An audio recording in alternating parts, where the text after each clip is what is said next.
사무엘하 6장 12절로부터 19절 말씀, 제가 가지고 있는 세번역 큰 성경은 527쪽에 있습니다. 우리 중간 작은 사이즈의 책은 425쪽에 있습니다.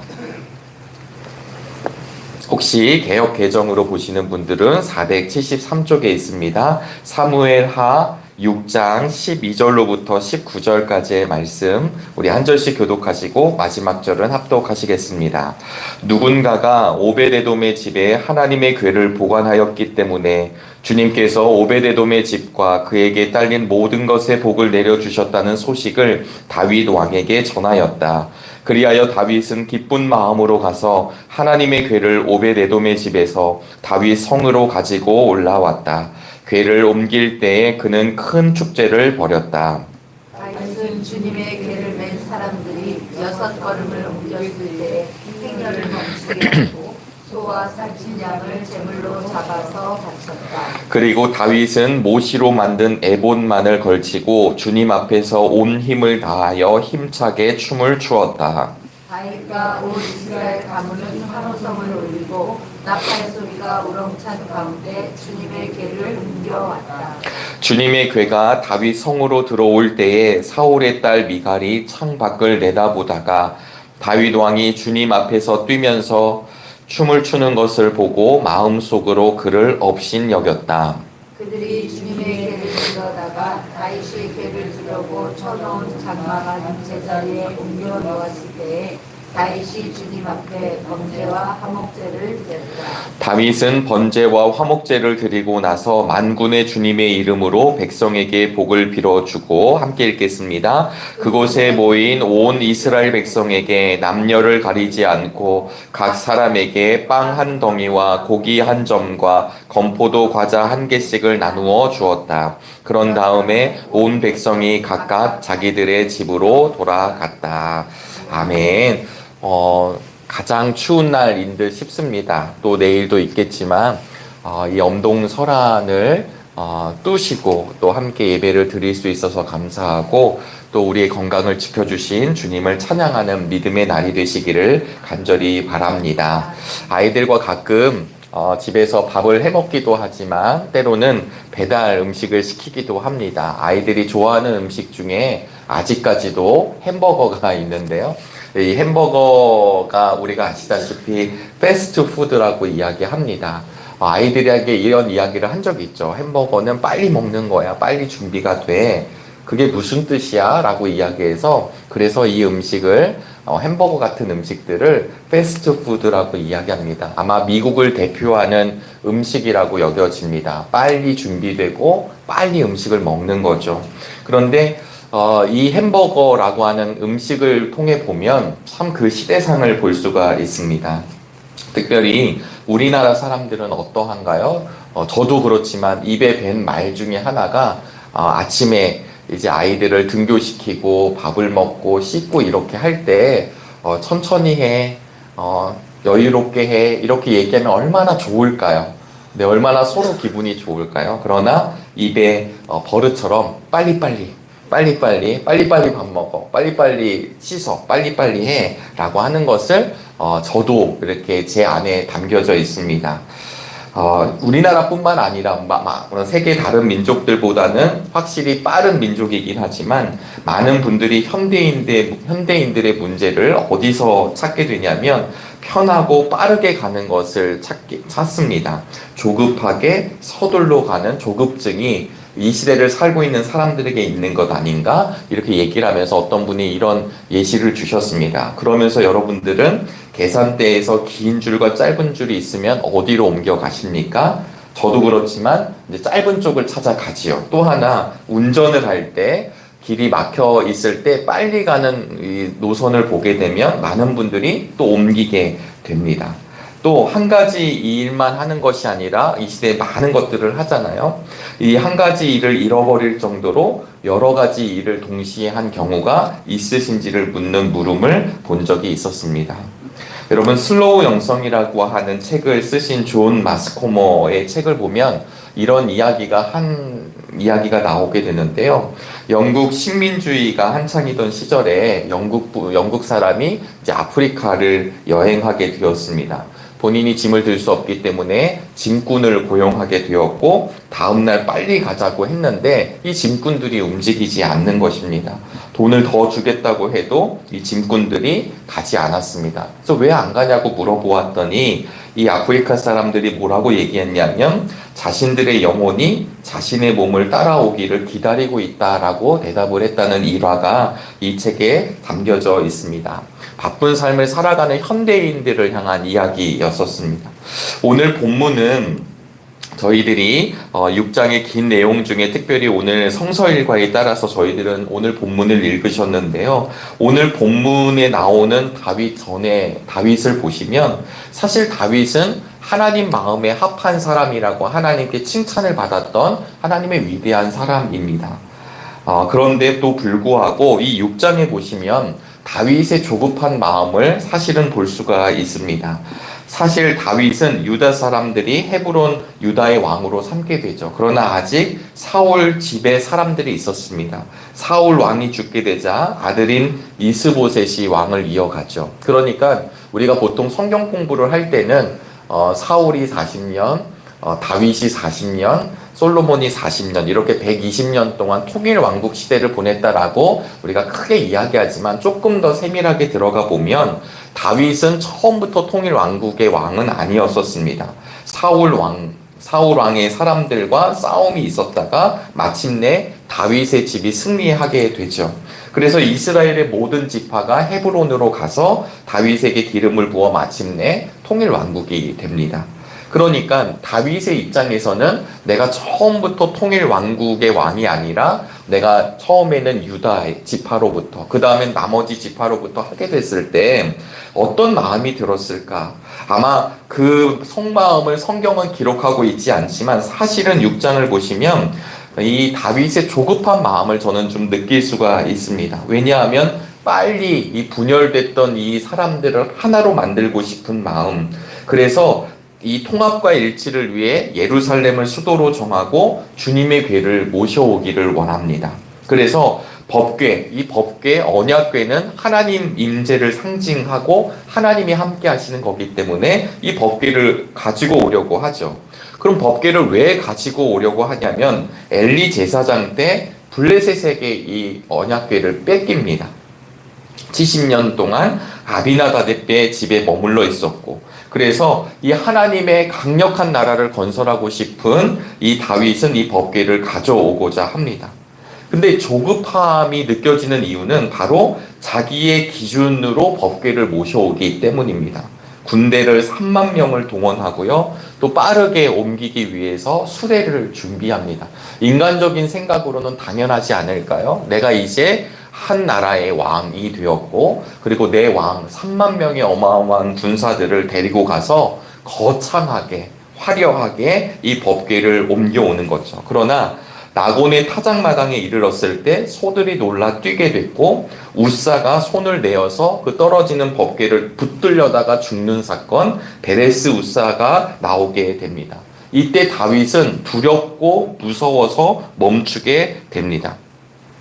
그리고 나서는 이 오늘의 본문이 시작이 되는 것이거든요. 저는 이 조급함, 다윗의 조급함이라고 저는 좀 여겨지게 됐는데, 조급했었을 때 다윗은 어떻게 되었냐면 자신의 영적인 마음, 하나님을 향한 마음이 무뎌졌고요, 하나님의 기준을 놓치게 되었고, 자기 마음대로 소가 이끄는 수레를 통해 법궤를 가져오려고 했습니다.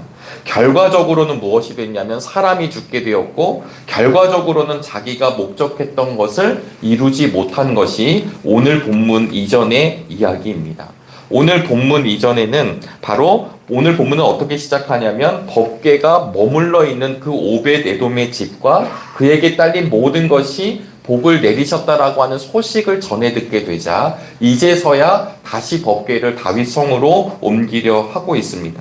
근데 이때는 어떻게 옮기냐면, 처음에는 내 기준으로 했던 것이 실패하고 난 뒤에 오늘은 법궤를 레위인의 어깨에 메고 가야 하는 율법에 따라서 어깨에 메고 이 법궤를 옮기기 시작합니다. 또 하나는 14절에 보니까요. 우리 14절 말씀을 함께 읽어보실까요? 시작. 그리고 다윗은 모시로 만든 에봇만을 걸치고 주님 앞에서 온 힘을 다하여 힘차게 춤을 추었다.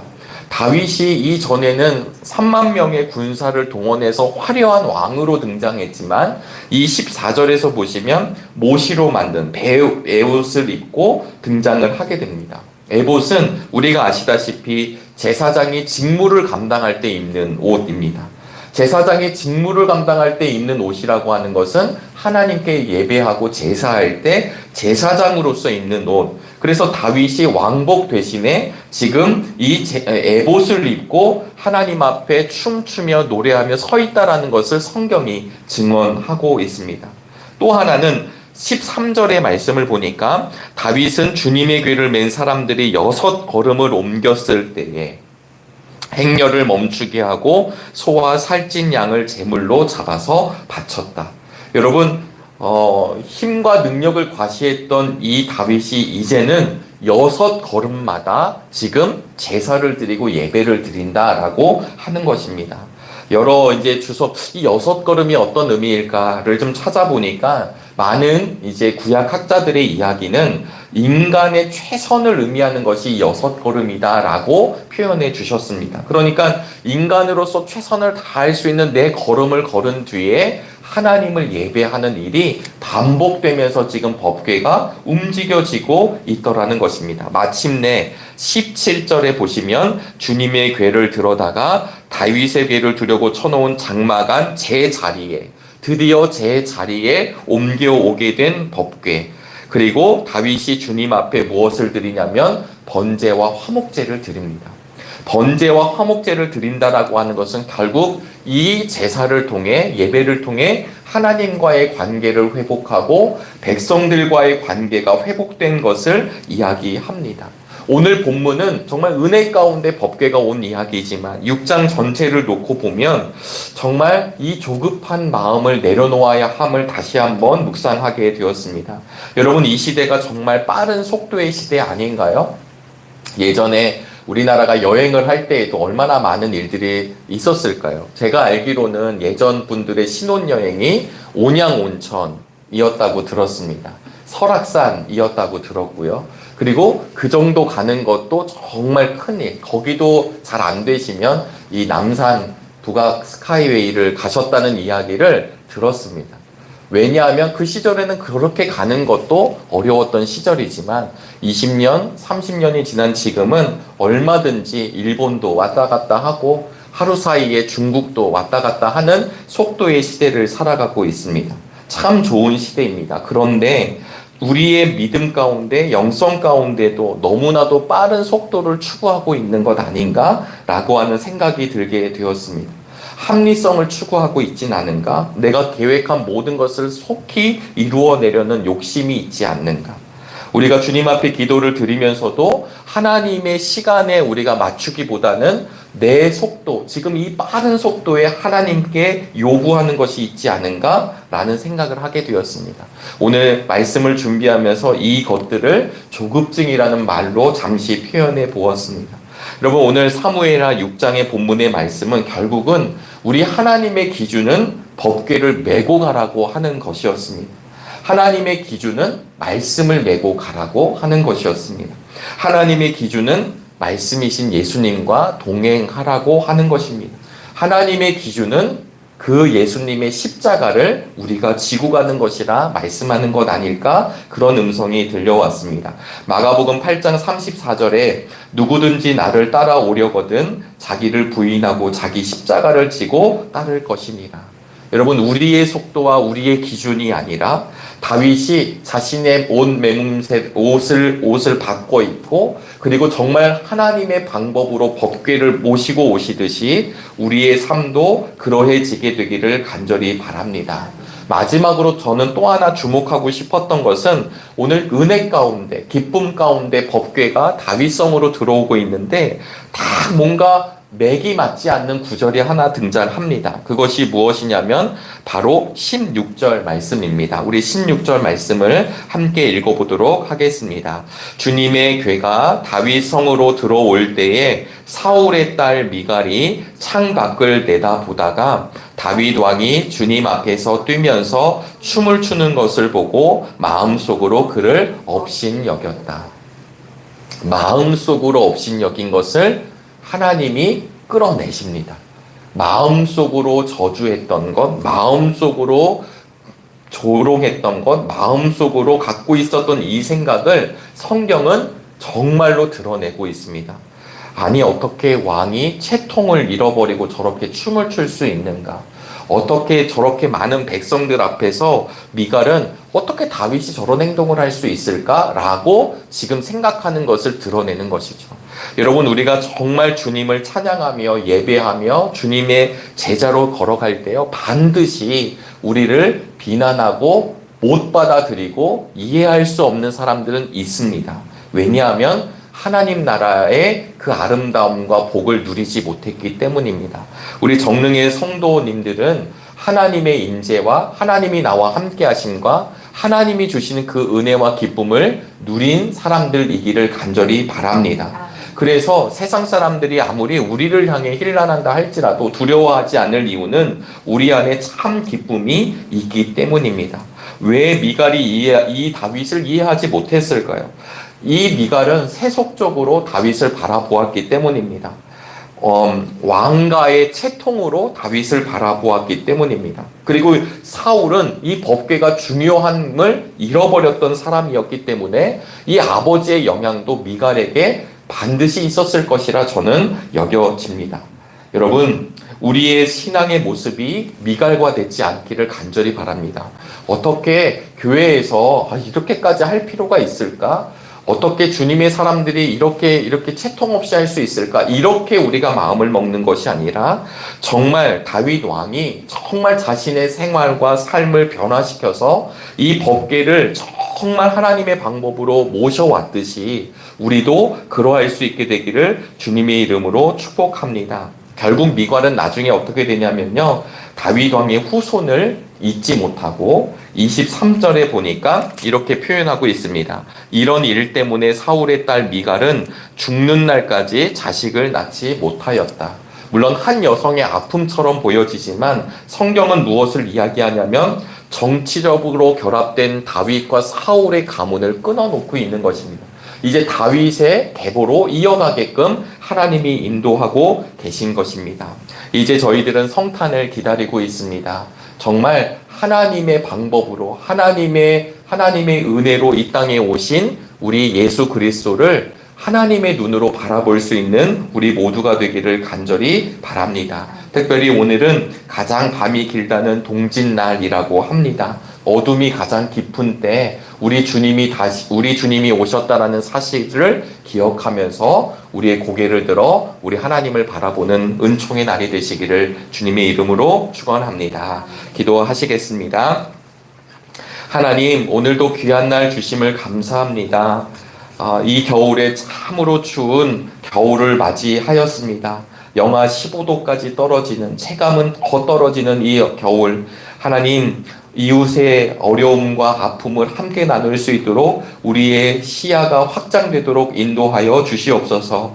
특별히 대림절 네 번째 주일을 기다리며 하나님, 이 기다림의 절기를 보내는 가운데 있습니다. 이 땅에 오신 예수님이 왜 오셨는지를 묵상하는 시간이 되게 도와주시고 우리 주님이 우리의 주인 되시고 왕 되심을 기억하는 정릉의 모든 성도들이 되도록 축복하여 주시옵소서. 가장 어두울 때 우리 주님이 오셨음을 기억하기를 원합니다. 우리의 인생의 가장 어두울 때 다른 것 의지하는 것 아니라 우리 주님을 바라보는 믿음의 눈, 믿음의 능력을 허락하여 주시옵소서. 오늘 특별히 우리 정릉교회는 금요 기도회가 있는 날입니다. 하나님, 세상에 바쁜 많은 일들이 있지만 우리의 바쁨을 내려놓게 하여 주시고 우리의 조급함을 내려놓게 하여 주셔서 하나님을 바라보는 믿음의 날, 축복의 날이 되도록 하나님 함께하여 주시옵소서. 하나님 말씀을 전하시는 담임 목사님을 비롯하여 우리 찬양단들, 또 하나님 임사를 맡은 우리 특송을 맡은 분들, 또 함께 기도하러 오는 믿음의 지체들마다 하나님 정말 은혜의 풍성함을 누리는 금요 기도회가 되도록 붙잡아 주시옵소서. 뿐만 아니라 하나님 우리의 많은 일들이 있습니다. 많은 사역들이 있습니다. 우리의 기준과 우리의 방법을 잠시 내려놓게 하여 주시고 하나님이 진정 기뻐하시는 것이 무엇인지를 깨달아 하나님을 바라보며 걸어가는 은총의 날로 붙잡아 주옵소서. 연약한 환우들 계십니다. 하나님 어려움에 처해 있는 우리 믿음의 동역자들이 있습니다. 주님 낭망하거나 낙심치 아니하도록 하늘의 은혜로 더하여 주시옵소서. 오늘의 모든 일정 우리의 삶을 주님께 의탁하옵고 살아계신 예수 그리스도의 이름으로 간절히 기도하옵나이다. 아멘. 하늘에 계신 우리 아버지여, 이름이